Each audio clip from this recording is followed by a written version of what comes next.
Hello everyone, welcome my channel Pooja tutorial classes and blogs. देखिए, आज मैं आप सभी के लिए एग्ज़ाम पैटर्न के लिए वीडियो लेकर आई हूँ और ये रिक्वेस्टेड वीडियो थी और ये काफ़ी टाइम से मेरे पास पड़ी हुई थी रिक्वेस्ट कि मैम एग्ज़ाम पैटर्न पे वीडियो बनाइए, एग्ज़ाम पैटर्न पे वीडियो बनाइए। बट मैं इसलिए नहीं बना रही थी क्योंकि मेरे को लगा कि शायद आपका एज पर कोविड की वजह से आपका पैटर्न चेंज हो सकता है, क्योंकि आपको पता है आपका 30% सिलेबस तो कम हो चुका है जो मैंने आपके साथ नहीं शेयर किया। ठीक है, 30% तो आपका ऑलरेडी डिडक्ट हो चुका है। ठीक, आपका 70% पेपर आएगा और मेरे को लगा कि शायद आपका जो पेपर पैटर्न है वो चेंज होगा, बट अभी तक गवर्नमेंट का कोई नोटिफिकेशन अभी हमारे पास नहीं आया। इसीलिए एग्ज़ाम आने वाले हैं 24 अप्रैल से, आप जानते ही हो आपके बोर्ड के एग्ज़ाम हैं। तो मैं आपके लिए जो पैटर्न आ रहा है अभी तक, मतलब काफ़ी ईयर से वही पैटर्न आ रहा है, उसी पैटर्न के हिसाब से मैं आपके लिए वीडियो लेकर आई हूँ। जो बच्चे पैटर्न नहीं जानते और कुछ जानते होंगे कुछ नहीं जानते, तो उनके लिए ये वीडियो यूज़फुल है। तो देखिए, समझिए और आपको कैसे कैसे क्या लिखना है, ठीक है, कितना लेंथी लिखना है, कितना आपको उसमें मैटर लिखना चाहिए, वो सब इसमें बताती हूँ।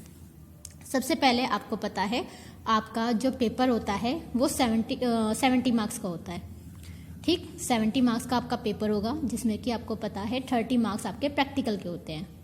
तो टोटल कितना हो गया आपका 100। ठीक है, बट आपको 70 में से थ्योरी सब्जेक्ट है आपका, मतलब थ्योरी प्लस प्रैक्टिकल दोनों है। तो 70% में से आपको पता ही है 23 वाला पास माना जाता है। 23 तो आपको लाने ही लाने हैं, बट मैं नहीं चाहती 23 आए। 70 में से आपके नियर अबाउट 60 प्लस आने चाहिए, क्योंकि मैं ऑलरेडी काफ़ी सारी वीडियोस आपके साथ अपलोड कर चुकी हूँ और जो अलग से आपके सिलेबस में नहीं है, कुछ क्वेश्चंस जो प्रीवियस ईयर के क्वेश्चन है वो भी मैं आपके साथ शेयर कर चुकी हूँ। तो आप सभी मेरी वो वीडियोस देखें। हालांकि मैं अब ये नहीं कहूँगी कि आप मेरी सारी वीडियोस देखिए, क्योंकि आपका बोर्ड एग्जाम आ रहा है 24 अप्रैल से, आपको बाकी सब्जेक्ट की भी तैयारी करनी है। बट हाँ, आप अपने शेड्यूल में से नियर अबाउट 10 से 15 मिनट या फिर आधा घंटा आप मेरी वीडियो के लिए निकाल सकते हैं। ठीक है, चलिए तो हम स्टार्ट करते हैं। देखिए, आपके पास जो टोटल क्वेश्चन आएंगे वो आपके 8 क्वेश्चन आएंगे। क्लियर?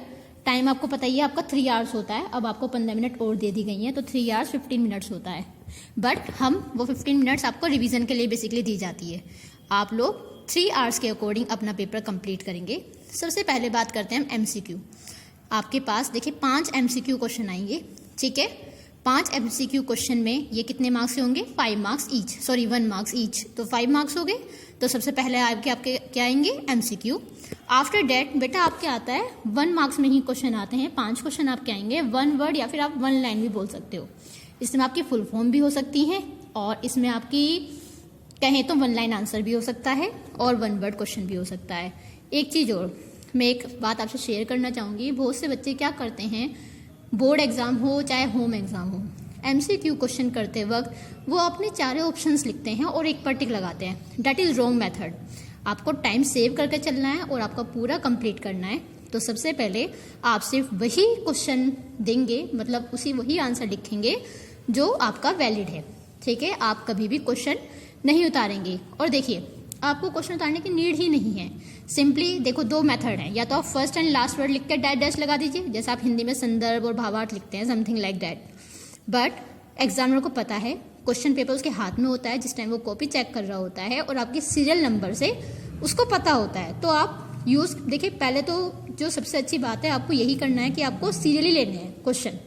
ठीक है, बट मैं ये नहीं कहूँगी कि जो आपको नहीं आता वो भी आपको पहले करना है। नो, अगर जो चीज़ आपको पहले आती है आप उसको लिख सकते हैं, क्योंकि एग्जामिनर अगर कॉपी चेक करने बैठा है उसका ये माइंडसेट ऑलरेडी होता है कि जिस बच्चे को जो पहले आता है वो पहले उसी को ही करेगा। ठीक है, लेकिन हाँ, कुछ ऐसा होता है कि मान लो 4 क्वेश्चन में से एक क्वेश्चन आप आंसर जानते हो, थोड़ा लेट लिखोगे तो आप उसके लिए जगह छोड़कर आप बाद में लिख सकते हैं। क्लियर? तो पहले तो हम बात करिए MCQ की।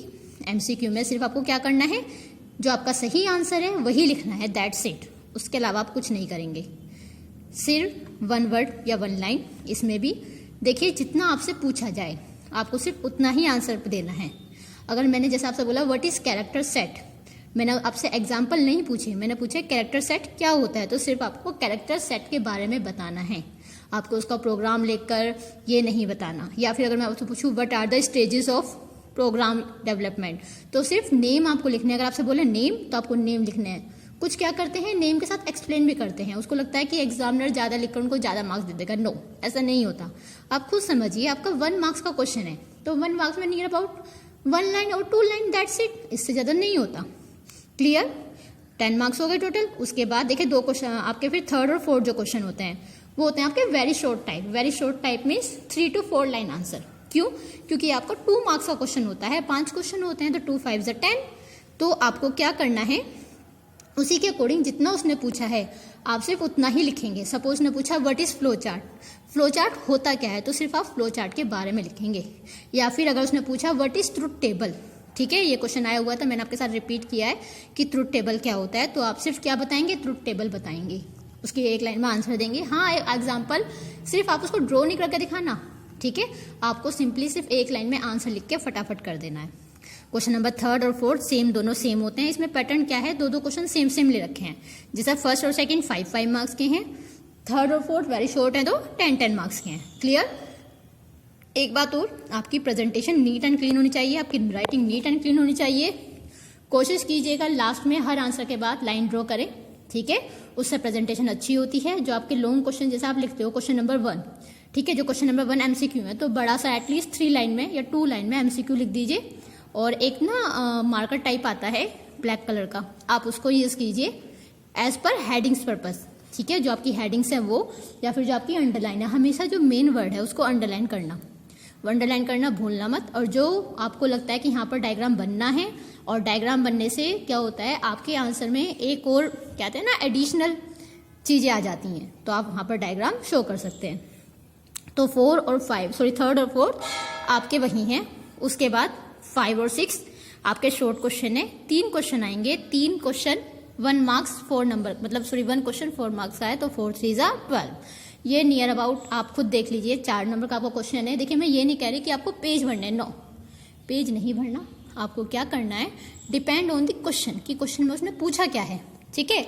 सपोज उसने आपसे पूछा what is logic gates, logic gates होते क्या हैं, और explain nor and nand gate with example and this symbol, तो सिर्फ आपको उसके क्या करना है, डायग्राम बनाना है और उन दोनों के बारे में लिखना है। ये नहीं आपको एंड गेट की, नहीं मैम ने एंड गेट पढ़ाया है तो हम एंड गेट भी लिखेंगे और गेट भी लिखेंगे, नो, जितना उसने क्वेश्चन पूछा है उतना ही आपको कवर अप करना है।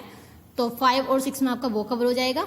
उसके बाद देखो 7 और 8, जो 7 और 8 क्वेश्चन है बेटा, ये आपके लॉन्ग क्वेश्चन होता है, इनमें चॉइस ही आएगी, बाकी ऊपर किसी में चॉइस नहीं आएगी बेटा, ठीक है। आपको सिर्फ 7 और 8 क्वेश्चन में चॉइस आएगी। 7 क्वेश्चन में आपको 2 क्वेश्चन दिए होंगे, 2 में से कोई एक करना है, और ये कितने मार्क्स का होगा आपका, 8 मार्क्स का। सेम यहाँ पर 8 क्वेश्चन में 2 क्वेश्चन दिए जाएंगे, कोई एक करना है, वो भी कितने मार्क्स का होगा आपका, 8 मार्क्स का।